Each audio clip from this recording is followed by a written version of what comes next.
পড়াশোনা করবারই মন ধরে না। কি যে করি, সামনে পরীক্ষা বসে গেল না, কিবা জানি খালি রিলস দেখবার মন ধরে। আগে এক দুটা রিলস দেখে নই, নইলে তো মাথা ঠিক হতেছে না। বাবা সলিমুদ্দিন, তোমার বাবা বাড়িতে আছে? কামের তেজ মারছে, তুই আবার কোন থেকে আসলো? ও চাচা, কোন থেকে আসলাও? বাবা তো বাড়িতে নাই, খেতে পানি দেবার গেছে। ও ও আচ্ছা আচ্ছা। তেতালি চাচা বসো। বাপু, সামনে তোমার পরীক্ষা, তা বলে তুমি ভালো করে পড়োই না, তোমার বাপ কইলো ওই দিন।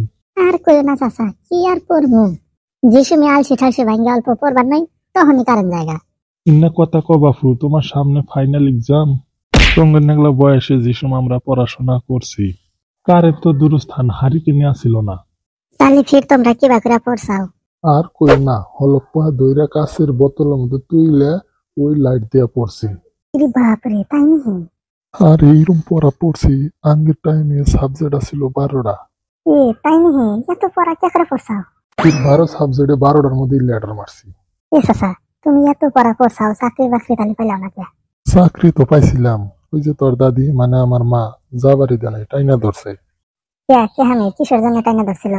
ওই যে তোর দাদা মানে আমার বাবা, আর 2000 বিঘা মাড়ি আছিল আবাদ করার আগে, তার জন্য। কে তো যে ডায়লগ শুরু করছে, ইয়ারেন্টি এখন ভাগি কে করে? এই বাপু, তুমি আবার কি ভাবতেছাও? না মানে চাচা, রাতে অল্প ভাত বেশি খাইছিলাম না, কেউ জানি পেটটা বিষাইতেছে, বাথরুম বাথরুম লাগার ভাব। ও আচ্ছা আচ্ছা। তাহলে চাচা তুমি বসে থাকো, আমি অল্প বাথরুমে থেকে আইসি।